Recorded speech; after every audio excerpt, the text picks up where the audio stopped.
If you're just out there on the land somewhere dead and nobody's looking for you, that's like the worst thing in the world. They're just like all over Iowa, Kansas, Nebraska, South Dakota, Montana, Minnesota. I can't be everywhere. I think everybody deserves to be found.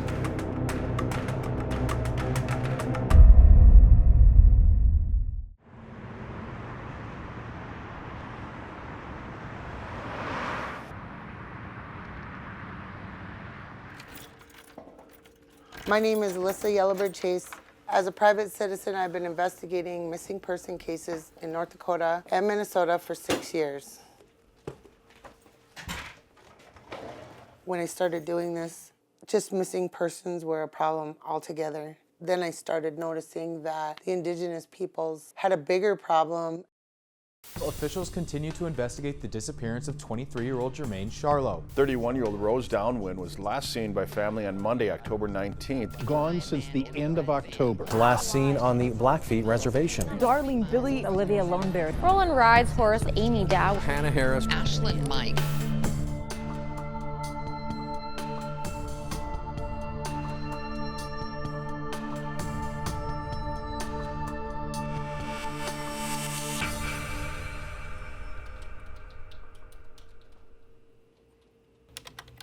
We'll put like a picture of the person, their missing poster will go on the outside. And then all the information we collect on them will go into one folder. Start with any kind of jails, detox, medical facilities. And this is one book one of those records to make a timeline. If you ask me what my heritage is, I would have to say Amanda and Arikara Hidatsa and Dakota from Standing Rock. I was a welder. I used to work in corrections and law enforcement. I've had 5 children. I got married to a very abusive person, and then I fled. By that time, I was already kind of like both feeding on my addiction and my alcoholism. And it was pretty convenient when somebody introduces you to meth. I started selling it to support my own habit. I'm sober now. It's a common thing, especially with Native Americans. The first thing, highest risk of our people who are going missing and murdered, right off the top, just being indigenous. Then you go alcohol, drug, sex work, or trafficking, or homelessness, unemployment. All these check marks for every person makes your risk level higher.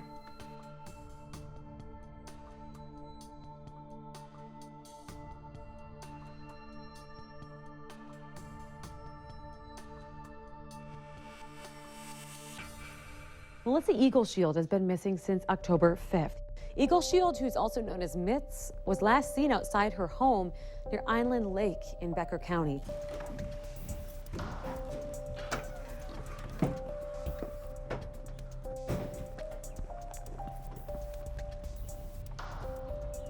Melissa Eagleshield went missing in 2014. She's an indigenous woman. She's from Minnesota, and she has children. I'm going to see Melissa Eagleshield's family, her mother and her aunts. I'm going to be driving to Detroit Lakes to the last place that she was seen alive.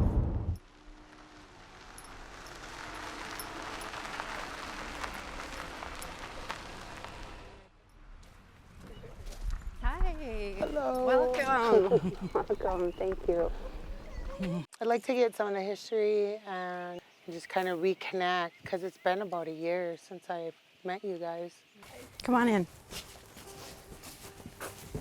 Mitts was 43 when she went missing. She's been missing for 3.5 years. On October 5th, 2014, they believe sometime between 3:30 and 5 in the morning. She had just got kicked out of her room in Detroit Lakes. She went out to Dan Jager's. Then he got up at 5 o'clock and she was gone. When Mitts first went missing, There was a lot of action. You know, we were out there when they had the bloodhounds, then, you know, the cadaver dogs, and, you know, and they did pick up her scent at a pond. Where she went missing, it's way out in the woods. It's rough terrain. She left without shoes, and without a coat, without her purse. There was no blood, or they didn't find any blood. You know, there wasn't any DNA. The only thing that they found was initially when that bloodhound picked up her scent at that pond. That was it.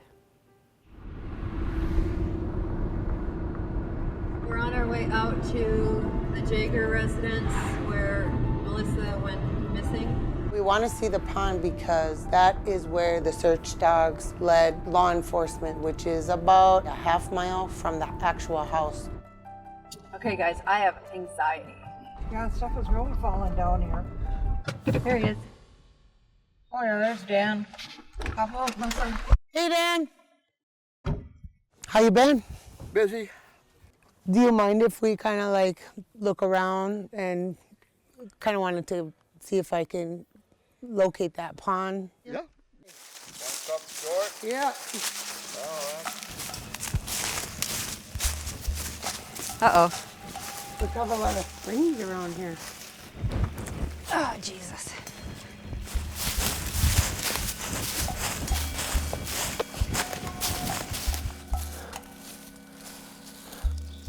See, I'm thinking we need to go that way.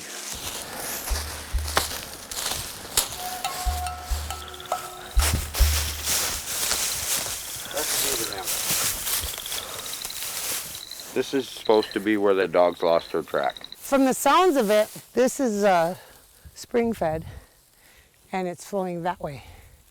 So that could have been up there, picked up her scent and brought it. And because of the dam, it stayed here. I don't see, knowing just how difficult it is to walk through here, there's no way that Mitzi would have been able to walk through here barefooted. This is difficult walking. I'm not a land expert, but I know people who are. So I'm going to be making some phone calls. I don't think Mitzi was down here. I don't either. It gives a sense of where to go from here. Right. Now that that's checked off.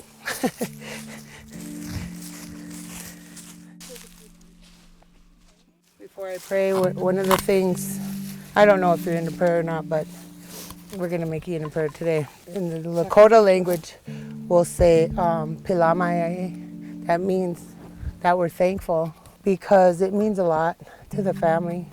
This is the last thing that they know of Mitzi was being here. After that, there's nothing but question marks above everyone's heads. Thank you. And it's We really appreciate that.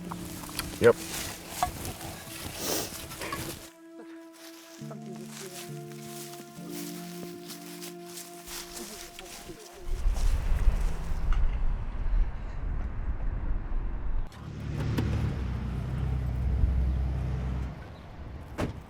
This is my youngest son, Micah.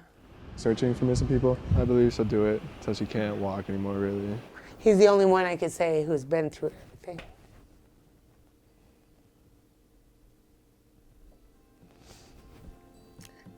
Stop. Don't say nothing to him.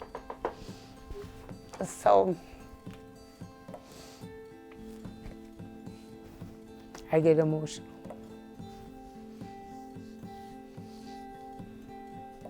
They've sacrificed a lot.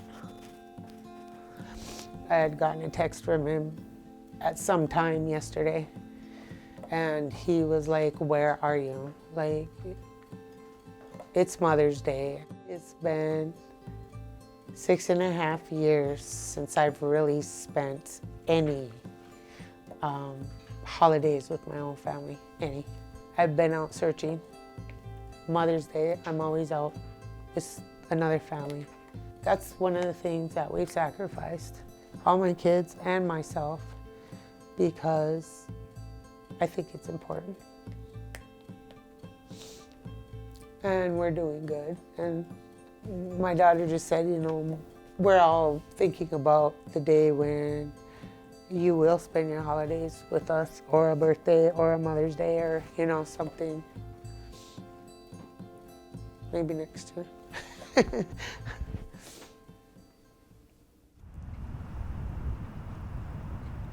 The reason why I do what I do, I could have been missing and murdered.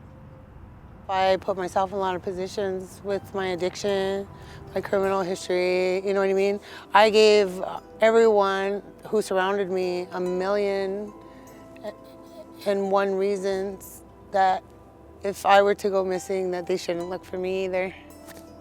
I think every human deserves to be found. Everyone at least needs to be searched for. Somebody has to care.